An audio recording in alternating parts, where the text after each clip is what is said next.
This is a clip from the Red Cow Arcade podcast.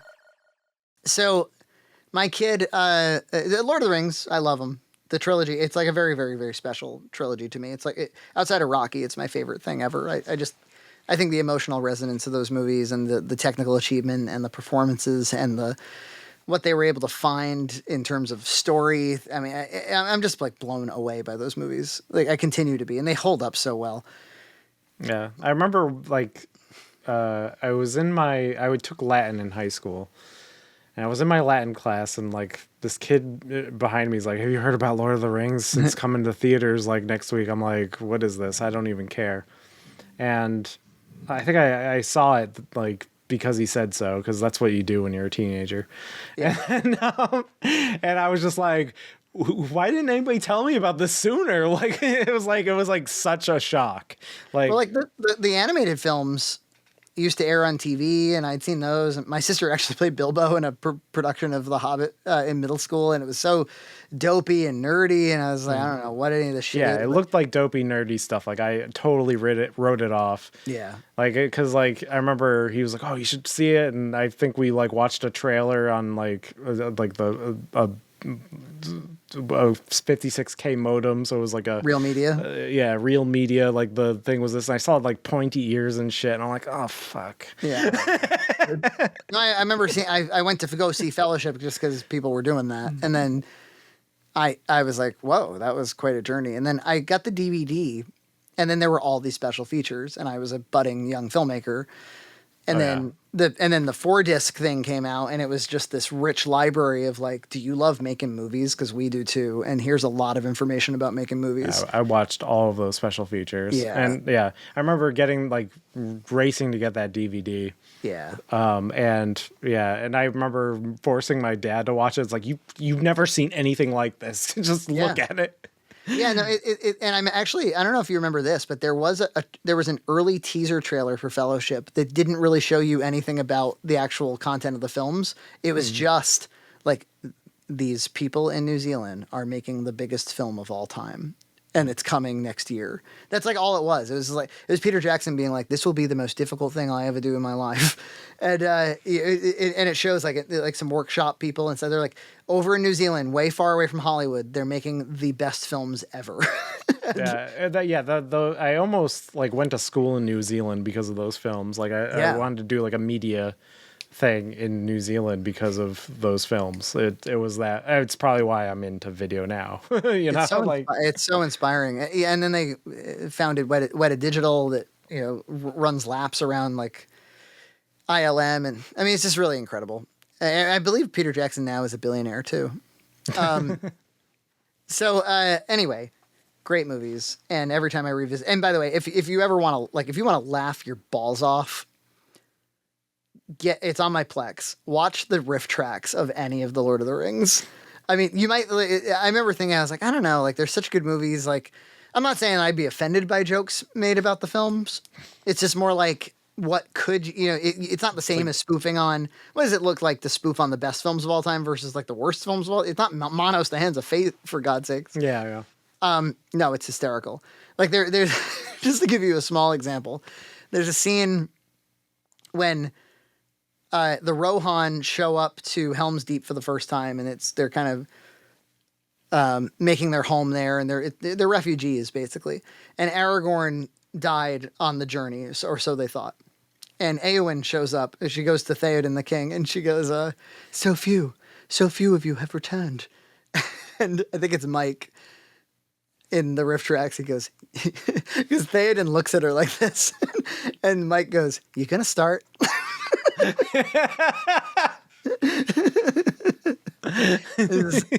Such great little. Anyway, so I really recommend those. So Gloria is the type of personality who wants to be like spoken to as she goes to sleep. I don't know if your kids are like this, or if you know anybody like this. No, my kid wants complete silence. He doesn't even want me like to touch my face. It's really strange. Anyway, really? Oh wow. Yeah, she's like, tell me a story, tell me more.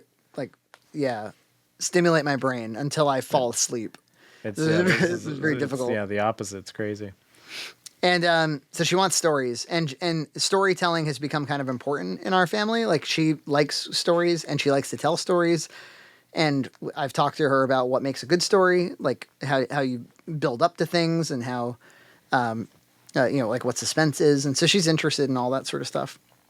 And what I started to realize was, like, as long as I'm explaining things really well, she's 4, but as long as I'm explaining it well and in a way she understands, she's interested in anything I have to say. Like, as long as it's on her level. And so I started testing her. I was like, well, I've told her Star Wars. We watched Star Wars. And then I was like, all right, I'll tell her The Hobbit. Fuck. Like, it's about a wizard and it's about dwarves showing up. And we get all the way to the end and she's like really into Gollum and then she's like, and then what? And I was like, well, that ring ends up becoming a really big story. And I've actually fantasized about, like, someday I'm going to show my kid Lord of the Rings. She'll be like 12. She'll be ready to see these incredible movies and she'll see what they mean to me and maybe they'll mean something to her. Who knows? And she's like, I want to watch Lord of the Rings. And so we watched the Hobbit animated film. I'm kind of thinking like that'll make her disinterested immediately. Like the Rankin Bass one. The one where Gandalf is American. I like my Gandalf's American. It's the only true Gandalf. And Bilbo sounds like gun. Will we be able to call the eagles when we get on the adventure, Gandalf? That's what Bilbo sounds like in the Rankin Bass movie. And of course, there's the Ralph Bakshi films. But she says, I want to watch them. So we start watching Fellowship just one night. It's Bilbo's birthday party, and she is just in it, man. She's like hanging off of their every word. She wants to know how the ring works. She like the prologue. She's understanding like Sauron, and he's not alive anymore, but he lives through the ring. She's fascinated by Gollum. She finds out the Gollum used to be a hobbit. Now he got yucky. She wants to know, like, well, how does the ring make you yucky? Is it like, well, if you wear it too many times or if you have it for too long, he'll live forever, but he gets really sick. And she's just super into it. And we get to after a night or two, she goes, we're going to watch this in pieces until the whole thing's done. And sure enough, man, like after 2 or 3 nights, we're done with, we finish Fellowship. And I'm like, that's going to be it though. And she's like, put on part 2. And we do. And then there's Gollum. And she is just so into Gollum for some reason. I think she really likes the idea. She's really into the idea of somebody who is a bad guy, but doesn't want to be a bad guy. And then by the 3rd movie, there's this opening prologue where you actually see him strangle his friend and, and he becomes this addict and stuff. And I was like, this is going to be like way too heavy for her. But she actually like had like an empathetic response to that where she was like, well, the ring makes you sick. The ring makes you act not like yourself. So she's like, she gets the kind of addiction metaphor pretty well. The stuff that did scare her though, that didn't work, was like when Frodo gets stabbed by the Ringwraith on Weathertop, because that's just actually Frodo in hell, like a demon stabbing him. That's too much. That's too much. So she cried at that, and then we had to turn it off for a little while. She loves Merry and Pippin. She loves Treebeard. Loves the talking trees. Loves the idea of like of a boss wizard and a gray wizard. So she can drop science. She can tell you what a Nazgul is. She can tell you what a Balrog is. She loves the Balrog. A very proud moment was when she saw Gandalf going, "You shall not pass," and she goes, "Boss Baby," and I was like, "What?" And she was like, "In Boss Baby, the character has an alarm clock that's a wizard that goes, 'You shall not pass,'" and she was like, "That's what that's from."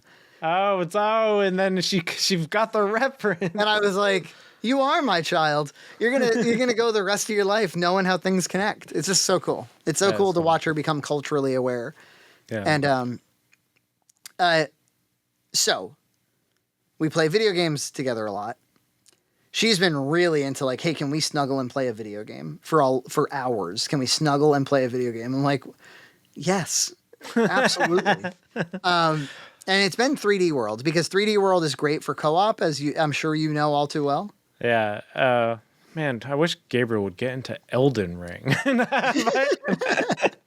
But no. We've been playing all the Marios, but yeah, we haven't played co-op in Mario. Because he only really wants to play as Mario, and all the other characters can like fuck off for all he cares. And so like when I'm like, oh, I'm gonna like jump in as Luigi, he's like, no, he's not. He is not invited to this party. Yeah, well, she's the same way in as much as like there's a story happening with the video game that she is really invested in. Like, it's got, if Peach, so she always plays as Peach until we unlocked Rosalina, and then she wants to play as Rosalina. But she's really into like Space Princess is best princess. Yeah, she's really into like if either of them lose their mushroom, like now she's a baby and you got to protect the baby, and she'll like invent little stories and stuff, protect me, and she'll often just hang out in the bubble, the bubble that Whoop. Yeah, she'll just sit there. I'll be like, don't touch anything. Let me just get through this I'll part. do this. And she's been into Mario Maker too, as well. She likes to. It's like drawing for her. She invents little stories of like, oh, this. I put it in a bunch of mushrooms, but in her mind, those mushrooms are toads, and you got to go rescue the toads. And so anyway, so she just has been loving the video game time we spend together. And we've always done video games together, but her interest has waxed and waned, but lately it's been even more so. And I was like, do you know that I have a Lord of the Rings video game?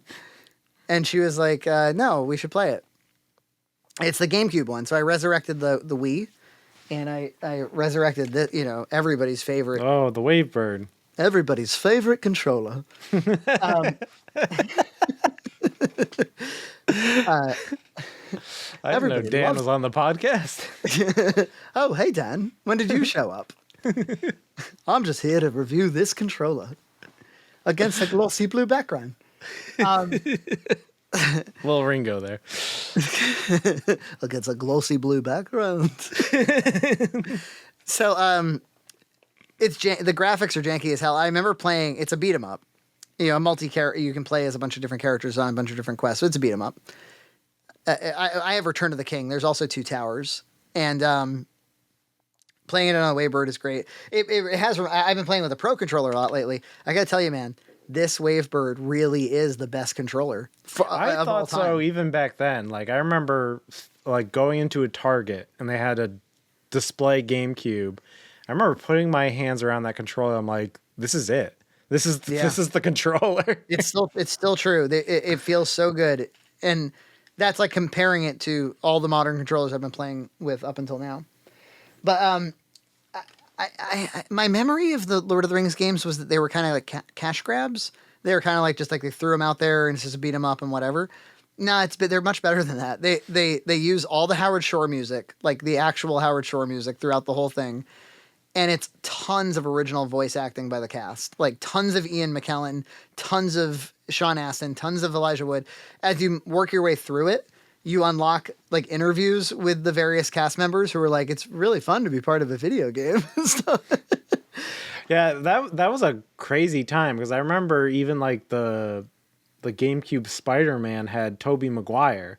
I remember like seeing like I saw a clip recently and it's like, oh, that's actually Tobey Maguire doing all the voiceover for a video game. It's like I feel like that was like a special time. Yeah, where like maybe that was built into the contract back then and they didn't think enough about it to be like, no, we should negotiate for way more if we're going to do the video game. Yeah, so we've been having a ton of fun with that. We beat Shelob tonight. That was a big deal. It was very difficult to beat Shelob. I mean, I'm just screaming while I'm playing this game. Some of it, I just find some of it so difficult. And she like hides behind a pillow. And she's like, I can't watch. Yeah, as I'm like running out of health. And then I was like, I wonder if there's any if there's any Lord of the Rings, GBA games or something. And there are. I haven't tried them yet.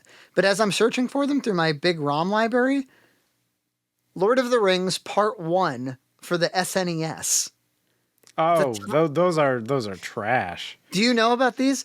I start playing it. It's trash, of course. I'm just fascinated that it exists. Yeah, it's like isn't it kind of like a point and click adventure almost, or is it like sort of like that? It looks like that, although it plays more like a very janky Zelda. Like it's it's top down. You walk around. You got like the very first thing I had to do. I remember looking like that. Yeah. I have to save Pippin from wolves.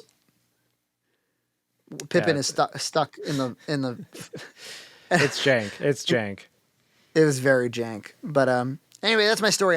And because I've you know like when we resurrected our NESs to play the Zapper games, and then suddenly you're buying all these new games. You're like your renewed interest in the console. I did buy a Second Wave Bird for way too much money, for like $50, but like I want a Second Wave Bird, like absolutely. And I bought Beautiful Joe because I've always heard great things and I've never played it, and I hear it's a beat 'em up, and I like beat 'em ups. Oh yeah. I had it. I don't think I got very far. It was because I remember like during that time GameCube wasn't supported that much, and I remember I was just getting anything Capcom came out with, and like that was one of the games they came out with. And it's like a classic for GameCube, I hear. Yeah, people like it. I don't think it really jived with me at the time. Maybe it won't. Yeah, I'll give it a try. It'll at least be somewhat collectible after a while. And then I bought Two Towers because I remember playing that at a friend's house, and surely we'll play through all these Lord of the Rings games. Subscribe to Red Cow Entertainment on Patreon for full episodes every other week.